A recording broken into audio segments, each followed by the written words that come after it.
On peut résumer les caractéristiques de la transe, moi je dirais que c'est transformation et interaction. Voilà.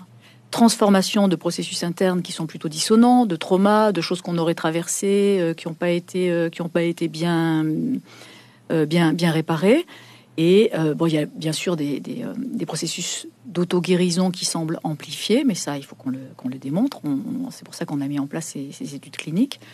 Et surtout l'interaction aussi, c'est-à-dire que tout d'un coup, cette intelligence nous connecte à notre environnement de façon bien plus large, et qu'on a un rapport à notre environnement et à nous-mêmes du coup qui est modifié dans le sens où il est agrandi.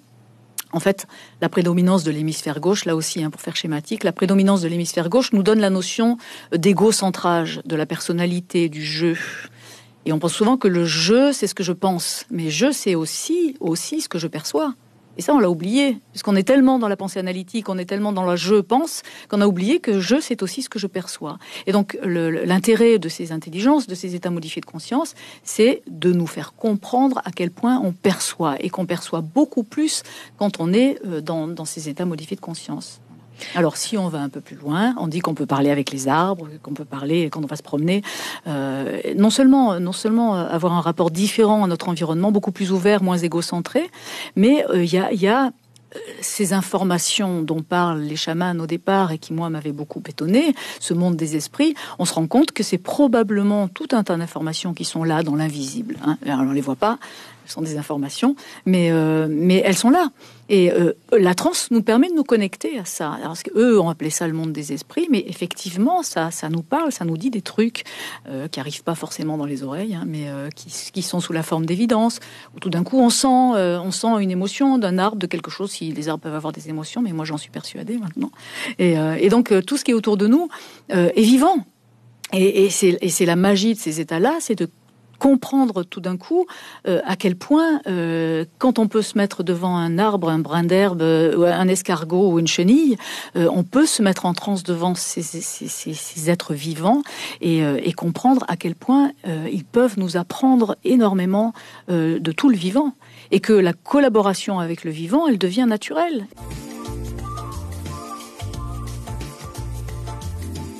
On a eu des transformations en rocher. La personne avait l'impression d'être un rocher. Et le fait de se sentir vraiment comme un rocher, ça lui a fait un bien fou. Quand il y a une transformation, on a eu des transformations en vers de terre, et la personne prenait un plaisir infini à se rouler dans la terre, à avoir l'odeur dans son nez, l'odeur de le nez de l'asticot, je sais pas comment il est, mais en tout cas, elle avait vraiment un plaisir, mais orgasmique, elle nous disait, à sentir la terre et à rentrer dans la terre et à se rouler dans la terre. Et ça, ce sont des sensations qui, semble-t-il, sont celles dont on a besoin au moment où on les vit. Alors, on se dit, les chercheurs m'ont dit, mais on a le génome de tout le vivant en nous. On a tout le génome. Donc, pourquoi on ne pourrait pas imaginer, et dont j'en parle un tout petit peu dans le livre, l'hypothèse que, en fait, on a un grand jeu de cartes, et d'activer la carte dont on a besoin pour nous réparer, pour apporter des sensations dont on a besoin au moment où on les vit. Un petit peu comme dans les arts martiaux, où tout d'un coup, on vous apprend à faire les gestes d'un tigre ou de je sais plus quel animal. Mais c'est en faisant le geste qu'on vous apprend la sensation et qu'on vous apprend quelque chose que votre corps ne connaît pas encore, mais qui va vous amener quelque part. Et ben là, ça se fait naturellement. Mais seulement, c'est pas toujours le tigre, c'est des animaux, même la mouche. On a eu une psychiatre qui s'est transformée en mouche. Et c'était tellement rigolo. Et pour eux, l'apprentissage de cette dissociation qui fait que tout d'un coup, on ressent quelque chose qui est complètement différent de ce qu'on a l'habitude de percevoir de soi. Donc ça apprend beaucoup sur sur le corps, justement, le corps qui n'est pas forcément celui auquel on est habitué et qui peut vraiment se transformer. Et on a vraiment l'impression d'avoir des pattes. Quand elle se transformait en mouche, elle avait un truc qui poussait dans l'omoplate, justement. Elle avait quelque chose qui poussait avec vraiment une sensation. Et ils sortent de ces expériences de transformation complètement ébahis.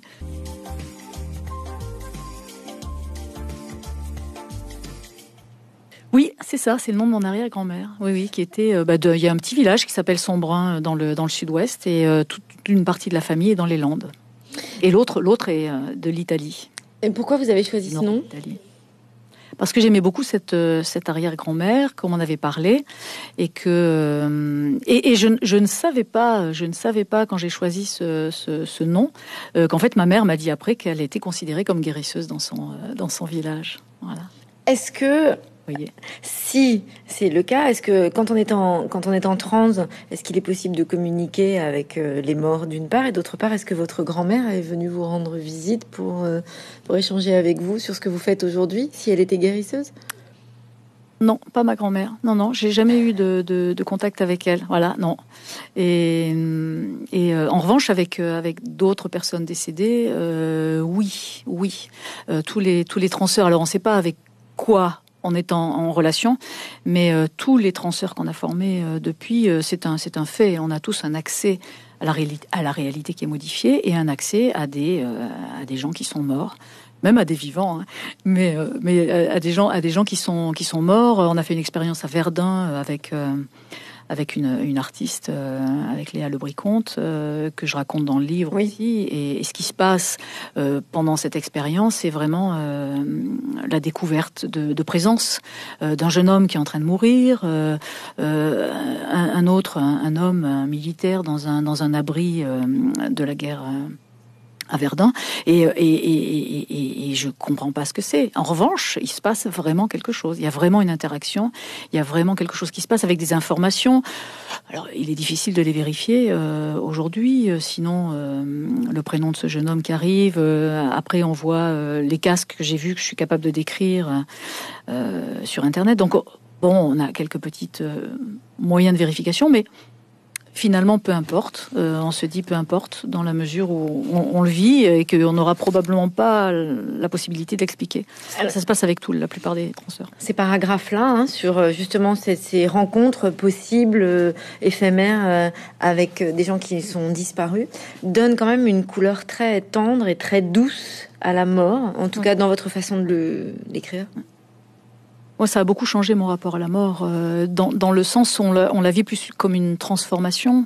Mon père est décédé au mois d'août, cette année, enfin l'année dernière, et j'avoue que j'ai eu la chance de pouvoir l'accompagner. Il est mort chez lui. Il n'a pas été hospitalisé, ce qui fait que j'aurais pas pu aller le voir à cause des contraintes sanitaires. Et j'ai pu discuter avec lui jusqu'à la fin, et il est mort, et il avait le sourire. Et j'ai continué après. Et je lui avais dit avant, mais tu sais, peut-être qu'on sera toujours en lien après. Tu t'inquiètes pas, j'irai te retrouver. Et si c'est pas moins triste, c'est moins brutal. C'est moins brutal parce que on continue à discuter avec eux. Il me dit des trucs. Il m'a annoncé que j'allais avoir une super nouvelle, une mauvaise nouvelle. Il était mort déjà, hein, et Francis Tolel, dont je parle beaucoup dans le livre, c'est il y a un mois, même pas. Et donc c'est mon père qui me l'a annoncé. Donc il y a des voilà. Alors après, on ne sait pas comment ça marche, si c'est vrai, si c'est pas vrai, si c'est notre cerveau qui trouve des stratégies aussi pour se faire du bien, pour se réparer. C'est possible aussi, mais en tout cas ça marche. Hein. En tout cas, c'est vraiment efficace. Et c'est des beaux moments qui. On a vraiment un problème avec la mort en Occident, hein, parce que c'est encore un des trucs qu'on peut pas contrôler. Et je l'explique dans le livre. Oui. On a tellement cette notion du contrôle avec le développement de notre intelligence analytique. C'est qu'il y a encore deux choses qui sont insupportables et qu'on n'arrive pas à contrôler. C'est le contrôle sur la jeunesse éternelle. En fait, si on voudrait rester jeune, donc la vieillesse on contrôle pas, et la mort on contrôle pas. Et ça, c'est insupportable. Voilà. Et c'est insupportable pourquoi ? Parce que justement, on a perdu cette intelligence qui nous rend plus conscients, qui nous rend plus heureux, plus joyeux, et qui fait que oui, on meurt, oui, et alors, et on vieillit, oui, et alors, est-ce que c'est si grave, hein, voilà. Et c'est vrai que la notion de priorité, elle est vraiment transformée par ces moments de transe.